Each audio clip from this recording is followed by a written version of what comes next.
नमस्कार साथियों। इससे पहले कि मैं अपने मेन प्रोग्राम पे जाऊं, पहले मैं अपने चैनल के बारे में कुछ आपको संक्षिप्त में इसके बारे में बताता हूं। मेरे चैनल का नाम जगदीश चौबे है और इसका जो टाइटल है वो है E&E यानी एंटरटेन एंड एजुकेट। मेरे इस चैनल पे 5 प्लेलिस्ट हैं। पहला training and metrological quality control, दूसरा ISO सिस्टम के ऊपर है जिसमें QMS, EMS और IATF के बारे में जानकारी दी हुई है। तीसरा हीट ट्रीटमेंट ऑफ स्टील। चौथा मेरे द्वारा लिखी हुई हिंदी में शॉर्ट स्टोरीज हैं, छोटी छोटी कहानियां हैं। और आखिरी जो है वो है मेरे द्वारा गाए हुए रफ़ी के कवर सॉन्ग्स। तो मेरे चैनल पे आप entertain as well as educate दोनों चीज़ों का आनंद उठा सकते हैं। आपके समय के हिसाब से जब भी आपको टाइम मिले, यदि आप मनोरंजन करना चाहते हैं तो आप मेरे द्वारा लिखी हुई कहानियाँ सुन सकते हैं और या गाने सुन सकते हैं। और यदि आपको टेक्निकल नॉलेज गेन करनी है तो ये सारे प्रोग्राम भी आपके लिए हैं। मेरे चैनल पे पहुंचने के लिए आपको यूट्यूब के सर्च चैनल पे मेरा नाम करेक्ट स्पेलिंग के साथ टाइप करना पड़ेगा, जगदीश चौबे, और उसको एक बार आप टैप कीजिएगा तो उसके बाद मेरा चैनल आ जाएगा। और जब दोबारा उस पर टैप कीजिए तो उसके बाद मेरे चैनल के सारे डिटेल आ जाएंगे। ये सारे प्लेलिस्ट के डिटेल आपके पास आ जाएंगे। फिर आपको इनमें से जो भी आपको सुनना हो, जिसमें भी आपका फिर इसमें से आप जो भी सुनना चाहें, या तो मनोरंजन के हिसाब से या आप टेक्निकल नॉलेज बढ़ाने के हिसाब से, तो उसको आप चूज कर सकते हैं। तो ये मेरे चैनल का संक्षिप्त परिचय हो गया। अब मैं मेन टॉपिक पे आता हूं। नमस्कार साथियों, heat treatment of steel series 2 के पार्ट 7 में मैं आप सबका अपने चैनल पे स्वागत करता हूं। इस पार्ट 7 में मैं आपको फ्लेम हार्डनिंग प्रोसेस के ऊपर बताने जा रहा हूं, जो कि एक सरफेस हार्डनिंग ट्रीटमेंट है और काफ़ी ही यूज़फुल है। तो देखते हैं इसमें क्या कंटेंट है।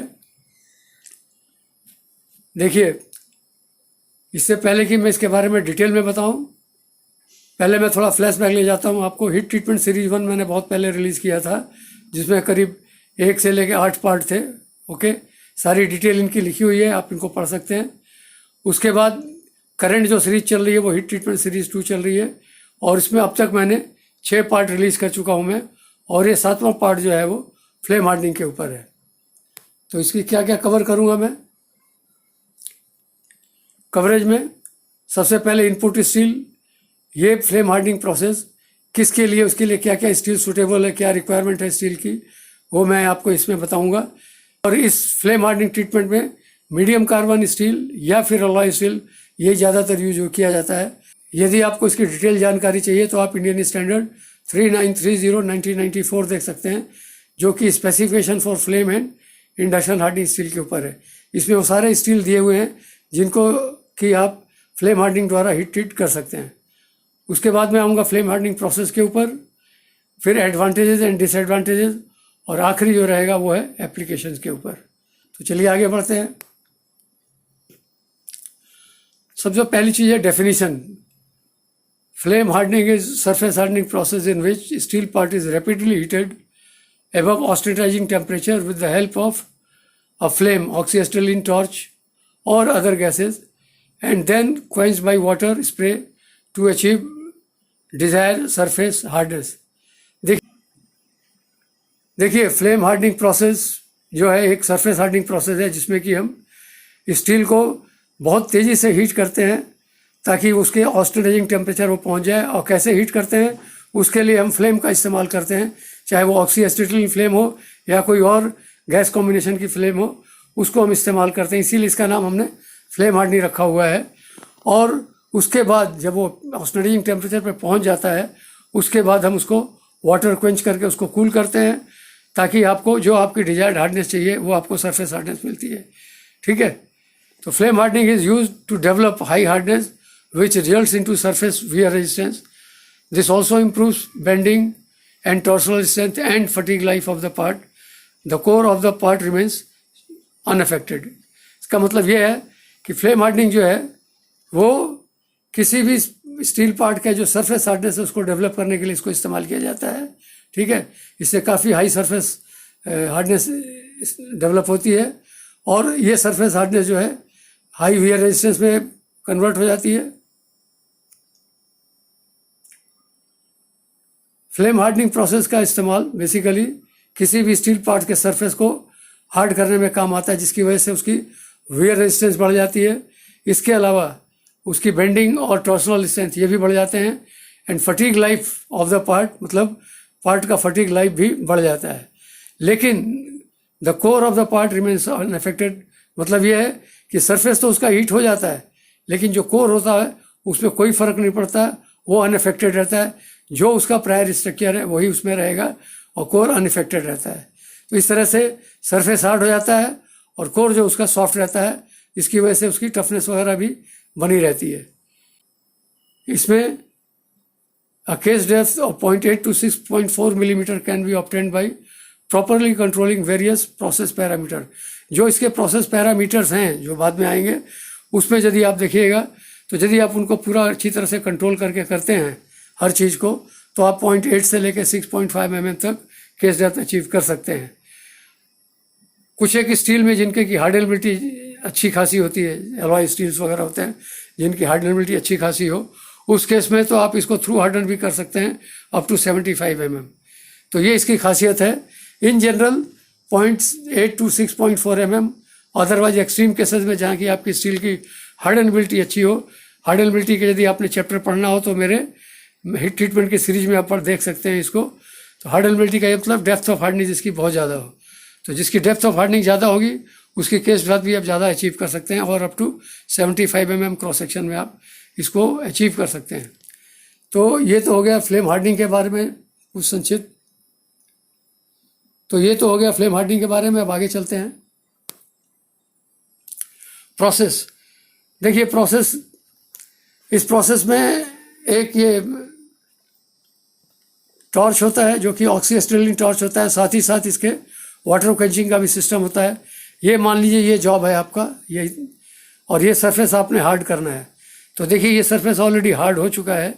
यहाँ से ये, इसमें होता क्या है कि ये देखिए ये जो फ्लेम है ऑक्सीस्टिलिन की जो कि हीट करती है और साइड बाई साइड ये क्वेंच होता जाता है। तो इस तरह से सरफेस पे आपको इसको हार्डन्ड स्ट्रक्चर मिल जाता है, मार्टेसिटिक स्ट्रक्चर मिल जाता है, जबकि कोर इसका जो ये वाइट वाला एरिया है ये एज इट इज रहता है, इस पर कोई फर्क नहीं पड़ता है। तो इस तरह करके यदि हमें इस पूरे सरफेस को हार्ड करना हो तो हम टॉर्च को ऐसे मूव करते जाते हैं। साथ ही साथ इसके इंटीग्रेटेड होता है ऑयल वाटर क्वेंचिंग सिस्टम इसके ऊपर, और ये भी वाटर क्वेंच होता चला जाता है और इस तरह से पीस यहाँ से यहाँ तक हार्ड हो जाता है। इस तरह करके आप किसी भी पार्ट को हीट कर सकते हैं। जो भी आपकी डेप्थ की रिक्वायरमेंट है उसके हिसाब से आप उतना टाइम आपको देना पड़ेगा, उतनी हीट जनरेशन करनी पड़ेगी। जो भी प्रोसेस पैरामीटर हैं उसको आप मेंटेन कीजिए, तो आप जो आपकी डिजायर्ड केस हार्डनेस है और सरफेस, तो यदि ये आप मेंटेन करते हैं तो जो आपकी डिजायर्ड केस डेप्थ है और सरफेस हार्डनेस है आप इसको अचीव कर सकते हैं। इस प्रोसेस के द्वारा आप केस डेप्थ 0.8 से 6.4 मिलीमीटर अचीव कर सकते हैं और सरफेस हार्डनेस 55 to 60 HRC तक अचीव कर सकते हैं, डिपेंडिंग अपॉन कि आपका मटेरियल का कंपोजिशन क्या है। Medium carbon, plain medium carbon है या हाईली एलॉयड स्टील है, डिपेंडिंग करता है उसके ऊपर। तो आपको सरफेस हार्डनेस 55 से 60 मिल जाती है। अब इसके मेथड्स क्या क्या हैं, देखिए 4 मेथड मैंने फिगर में दिखाए हुए हैं। एक है स्टेशनरी और स्पॉट मेथड इसको कहते हैं, दूसरा है प्रोग्रेसिव, तीसरा स्पिनिंग टाइप का, और चौथा है combination of spinning and progressive. इन दोनों का कॉम्बिनेशन ये है। इसमें देखिए कोई छोटा पार्ट हो और थोड़ा सा एरिया हीट करना हो, उसको हार्ड करना हो, तो इसके लिए हम स्टेशनरी यूज़ करते हैं। इसमें फ्लेम भी, जो गैस चैम्बर है ये भी आपका स्टेशनरी रहता है और आपका जॉब स्टेशनरी रहता है। जो एरिया आपको हीट करना है और हार्ड करना है उसको ये लोकलाइज्ड हीटिंग यहाँ हो जाती है और इमीडिएटली इसको क्वेंच भी किया जाता है। दूसरा आपका है प्रोग्रेसिव, इसे कहते हैं। इसमें जैसे ये फ्लैट आपका है, इसको आपको हीट करना है यहाँ से यहाँ तक, तो इसमें देखिए ये गैस का चैम्बर है और ये आपका वाटर क्वेंचिंग सिस्टम का अरेंजमेंट है। और इसके हिसाब से ये फ्लेम के द्वारा इसको हीट किया जाता है। और इसी तरह से साथ में यहाँ पे ये क्वेंचिंग स्प्रे, वाटर का क्वेंचिंग होता है जिसकी वजह से हार्ड हो जाता है। तो ये इस तरह से यहाँ से लेके यहाँ तक ये प्रोग्रेस करता है, इसीलिए इसको हम कहते हैं कि ये प्रोग्रेसिव मेथड है। तीसरा मेथड है खास करके राउंड जॉब्स के लिए, गियर्स के लिए, शाफ्ट्स के लिए, कि यदि आपको राउंड में पूरा उसको फ्लेम हार्डन करना है सरफेस को, तो ये देखिए ये जॉब है, ये जॉब रोटेट करता है, ठीक है, राउंड जॉब का है, रोटेट करता है।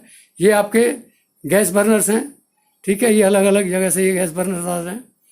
और ये जो आप छोटी ये पाइप देख रहे हैं, ये वाटर क्वेंचिंग सिस्टम है इसका। तो साइड बाई साइड ये हीट भी होता रहता है, रोटेट होता रहता है, हीट भी होता है, क्वेंच भी होता है। इस तरह से सारा सरफेस जो है एक तरह से हार्ड हो जाता है। इससे आप राउंड जॉब की सरफेस हार्डनेस इंप्रूव कर सकते हैं, ठीक है। तो इसीलिए हम इसको स्पिनिंग कहते हैं, क्योंकि ये घूम रहा होता है। चौथा जो है वो है कॉम्बिनेशन। ये दोनों प्रोग्रेसिव, इसका और इसका कॉम्बिनेशन है। इसमें भी देखिए ये बर्नर ये दिखाए गए हैं और ये वाटर क्वेंचिंग के सिस्टम दिखाए हुए हैं। ये इसमें जो जॉब है ये रोटेट करता है और साथ ही साथ ये मूव भी करता रहता है ऐसे। सो इसीलिए हम इसको कॉम्बिनेशन बोलते हैं कि ये प्रोग्रेसिव भी है, ऐसे ऐसे प्रोग्रेस भी करता है और साथ साथ ये रोटेट करता रहता है। तो इस तरह से आप यहाँ से यहाँ तक पूरा जो सरफेस है इसको आप हार्ड कर लेते हैं। तो ये 4 मेथड है जनरली जो यूज़ किए जाते हैं फ्लेम हार्डनिंग के लिए, ठीक है। आगे बढ़ते हैं। इससे फैक्टर्स क्या क्या चीज़ें जो कि इन्फ्लुएंस करती हैं फ्लेम हार्डनिंग को। जो सबसे पहला पॉइंट है वो है टाइप ऑफ फ्यूल यूज़।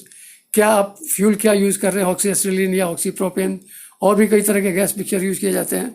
इसके बारे में काफ़ी डिटेल में जानकारी है कि फ्यूल क्या यूज़ करना चाहिए ताकि आपको मैक्सिमम हीट मिले, कम टाइम में हीट मिले, ताकि आपको कम से कम समय में ज़्यादा हीट मिले, जिसकी वजह से जो पार्ट का जो टेम्परेचर है वो बहुत जल्दी ऑक्सीडाइजिंग टेम्परेचर पे आ जाता है, तब आप इसको क्वेंच कीजिए। तो फ्यूल की क्वालिटी के ऊपर भी बहुत कुछ डिपेंड करता है। In most of the cases oxyacetylene का ही यूज़ किया जाता है। इसके बाद design of the flame head. जो फ्लेम हेड की डिज़ाइन है वो प्रॉपर होनी चाहिए, ताकि जिस एरिया को आपने हीट करना है वो पूरा पॉइंटेड एरिया होना चाहिए, वही एरिया हीट होना चाहिए और उसी हिसाब से बढ़ना चाहिए, फैलना नहीं चाहिए चीज़, अदरवाइज आपको हार्डनेस अच्छी नहीं मिलेगी। तो फ्लेम हेड का जो डिज़ाइन है ये बहुत मायने रखता है। ड्यूरेशन ऑफ हीटिंग, कितनी देर तक आप उसको हीट करते हैं, ये डिपेंड करता है। इस केस में कई बार जनरली लोग ज़्यादा देर तक हीट कर देते हैं, ओवर हीटिंग हो जाती है, ठीक है। तो इसको आप अवॉइड करना है आपने। तो ड्यूरेशन ऑफ हीटिंग आपको इस्टेब्लिश करना होगा कि कितने देर तक हम इसको हीट करें ताकि हमें जो हार्डनेस और जो केस डेप्थ चाहिए वो मिल जाए। Hardenability of the steel part, इसके ऊपर डिपेंड करता है कि यदि आपकी हार्डनेबिलिटी अच्छी है तो आपका केस डेप्थ बहुत जल्दी अचीव हो जाएगा और सरफेस हार्डनेस भी आपको अच्छी मिलेगी। लेकिन यदि आपकी हार्डनेबिलिटी ऑफ स्टील जो है उतनी प्रॉपर नहीं, तो हो सकता है आपको ज़्यादा टाइम लगे, ज़्यादा हीट आपको देना पड़े। तो हार्डनेबिलिटी ऑफ द पार्ट ये भी डिपेंड करता है इसकी क्वालिटी के लिए, फ्लेम हार्डनिंग के लिए। क्वेंचिंग मीडियम आप क्या यूज़ करते हैं। मेजॉरिटी ऑफ द केसेस पानी का इस्तेमाल किया जाता है, लेकिन कई कई जगह पे जहाँ हाईली एलॉयड स्टील वगैरह हो और क्रैक होने के चांसेस होते हैं वहाँ कई बार ऑयल का भी इस्तेमाल करते हैं। बट ज़्यादातर केसेस में जहाँ मीडियम कार्बन स्टील आप यूज़ करते हैं, आप ज़्यादातर वाटर को ही इस्तेमाल करते हैं एज ए क्वेंचिंग मीडियम। और मेथड ऑफ क्वेंचिंग, कि आपकी मेथड ऑफ क्वेंचिंग कैसी है, साइमल्टेनियसली हो जाता है या उसी के भीतर अरेंजमेंट है, जैसे ही हुआ उसका टाइम खत्म हुआ इमीडिएटली क्वेंचिंग चालू होगी। तो किस तरह से क्वेंच किया जाता है इस पर भी बहुत कुछ डिपेंड करता है। तो फ्लेम हार्डनिंग की जो क्वालिटी है इन सारी चीज़ों पर डिपेंड करती है।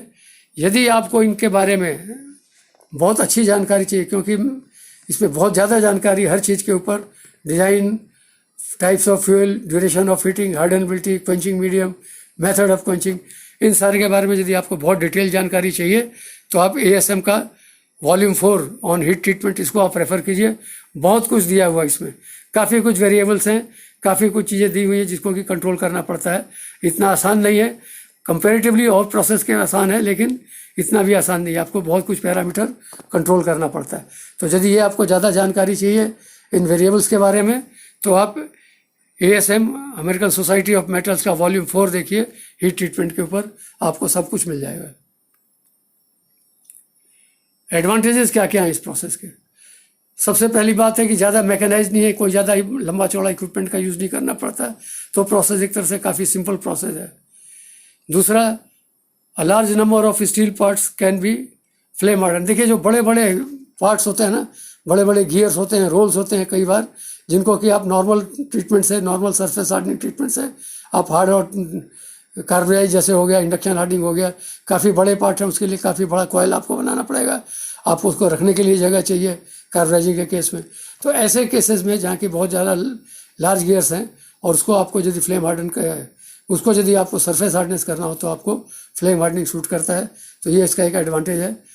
Can be done on any shape, flat, regular, circular, किसी भी तरह का शेप हो आप उसको कर सकते हैं, क्योंकि आपको बेसिकली स्किल की ज़रूरत होती है कि जो भी ऑपरेटर होता है वो फ्लेम को किस तरह से उसको डायरेक्ट करता है, लोकलाइज जगह पे करता है और कितना कंट्रोल करता है। तो ये सारा कुछ है। लेकिन यदि आपका जॉब फ्लैट है, सर्कुलर है, इरेगुलर है, किसी भी तरह की जॉब को आप फ्लेम हार्डन कर सकते हैं। ये एक इसका एडवांटेज है।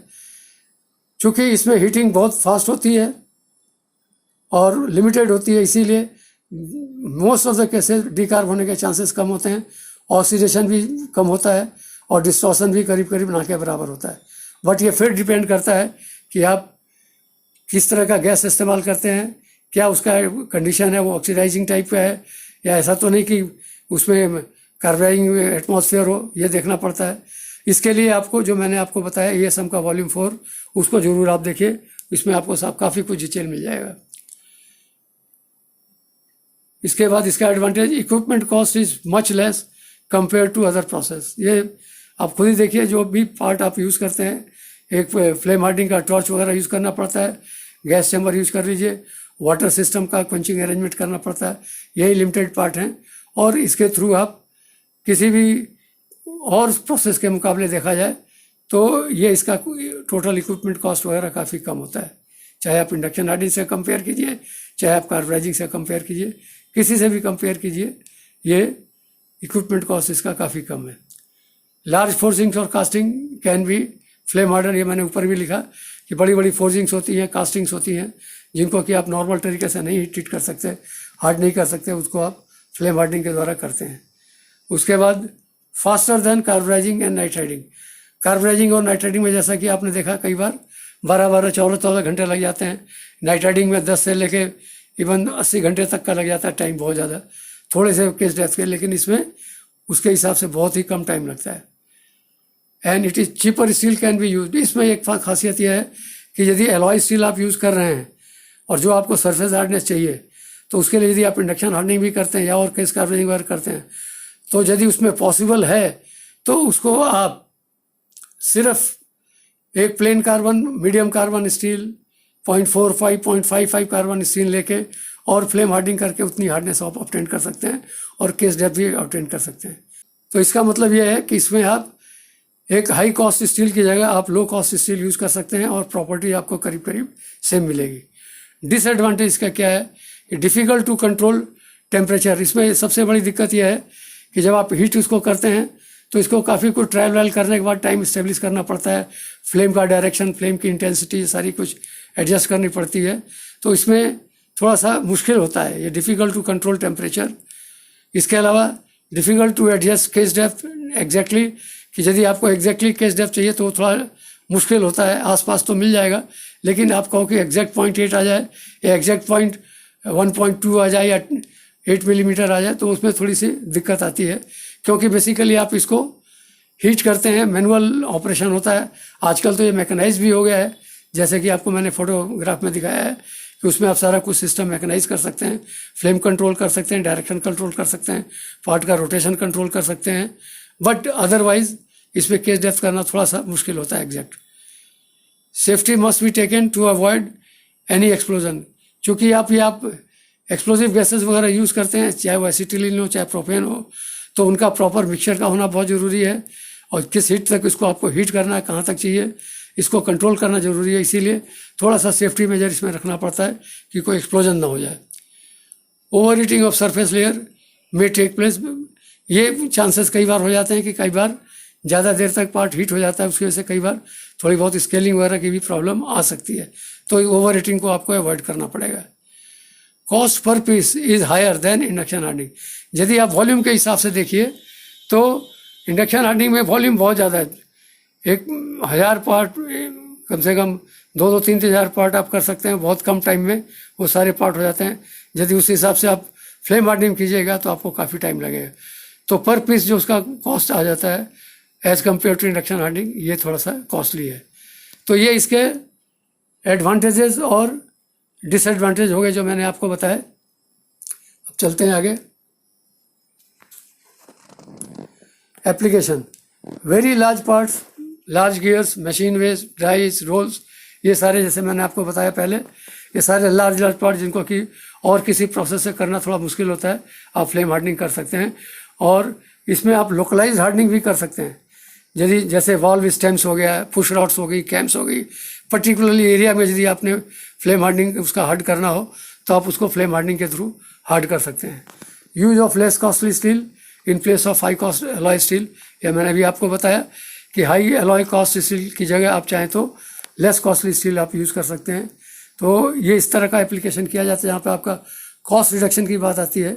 वहाँ ये देखा जाता है कि हम बजाय एक हाई कॉस्ट एलॉय स्टील के का हम एक प्लेन कार्बन स्टील यूज़ कर सकते हैं और फ्लेम हार्डनिंग के द्वारा उसको हार्ड कर सकते हैं। तो ये एक उसका एप्लीकेशन हो जाएगा। और उसके अलावा लार्ज फोर्जिंग्स एंड कास्टिंग, बड़ी बड़ी फोर्जिंग हो गई, कास्टिंग्स हो गई, इनको भी आप फ्लेम हार्डनिंग के द्वारा आप हार्ड कर सकते हैं। तो अब तक मैंने आपको बताया कि फ्लेम हार्डनिंग क्या होती है, क्या उसका डेफिनेशन है, क्या आप हार्डनेस अचीव कर सकते हैं, क्या केस डेप्थ अचीव कर सकते हैं, कितने कितने तरह के उसके मेथड्स हैं, और ये हार्ड कैसे होता है। बेसिकली कि जब आप उसको हीट करके ऑस्टेंडाइजिंग टेम्परेचर पे ले जाते हैं और क्वेंच करते हैं तो मार्टेनसाइट का फॉर्मेशन होता है जो कि बहुत हार्ड है। और इसकी इस हार्डनेस की वजह से उसका wear resistance, fatigue strength, torsional strength, ये सारी चीज़ें, बेंडिंग स्ट्रेंथ, ये सारी चीज़ें इंप्रूव कर जाती हैं। मैंने आपको बताया कि कौन कौन से फैक्टर्स हैं जो कि हीट ट्रीटमेंट की क्वालिटी को, फ्लेम हार्डनिंग क्वालिटी को अफेक्ट करते हैं। काफ़ी मैंने 6-7 पॉइंट आपको बताया। यदि आपको उसके बारे में ज़्यादा जानकारी चाहिए तो आप ASM का वॉल्यूम 4 देख सकते हैं, हीट ट्रीटमेंट के ऊपर है, काफ़ी डिटेल में दिया हुआ है, काफ़ी कुछ वेरिएबल्स हैं, उनको भी आप पढ़ लीजिए, ठीक है। उसके बाद फिर मैंने आपको बताया कि एडवांटेजेस क्या क्या हैं और डिसएडवांटेजेस क्या क्या हैं, और आखिर में मैंने उसका एप्लीकेशन आपको बताया। तो फ्लेम हार्डनिंग का जहाँ तक सवाल है ये यहीं पे ख़त्म होता है। और इसी फ्लेम हार्डनिंग के साथ ये हीट ट्रीटमेंट सीरीज़ 2 जो अब तक मैंने आपको 7 वीडियो बनाए, 7 पार्ट बनाए हिंदी और इंग्लिश में, ये यहीं पे समाप्त होगा। और इसके बाद अब मैं कोई दूसरा इशू उठाऊंगा हीट ट्रीटमेंट को छोड़ के, जिसका कि मैं आगे अनाउंस करूंगा। तो उम्मीद करता हूं कि आप लोगों को ये प्रोग्राम अच्छा लगा होगा, पूरी सीरीज आपको अच्छी लगी होगी। यदि आप लोगों ने ये पूरी सीरीज अब तक नहीं देखी है, जिन लोगों से चीज़ें छूट गई हैं, उनसे मैं रिक्वेस्ट करूंगा कि मेरे चैनल पे जाइए, मैंने तरीका आपको पहले ही बता दिया, और जाके जो भी आपको देखना हो इसके हीट ट्रीटमेंट के जितने भी पार्ट मैंने बनाए हुए हैं उनको देखिए। काफ़ी अच्छी जानकारी है, काफ़ी प्रैक्टिकल जानकारी है, और इससे आपका काफ़ी लाभ हो सकता है, खास करके उन लोगों के लिए जो कि इस जॉब में इन्वॉल्व हैं, जो इस प्रैक्टिस में इन्वॉल्व हैं। तो अब इजाज़त दीजिए। इन्हीं शब्दों के साथ मैं ये प्रोग्राम यहीं समाप्त करता हूँ, और इस उम्मीद के साथ कि आप इसको भरपूर लाइक करेंगे, कमेंट देंगे मेरे चैनल पे, और यदि आप मेरे चैनल पे नए हैं तो आप इसको सब्सक्राइब करना मत भूलिए। इसको अवश्य सब्सक्राइब कीजिए, क्योंकि ये सिलसिला मेरा चलता रहेगा। तो एक बार आप सबका बहुत बहुत धन्यवाद। Thank you very much.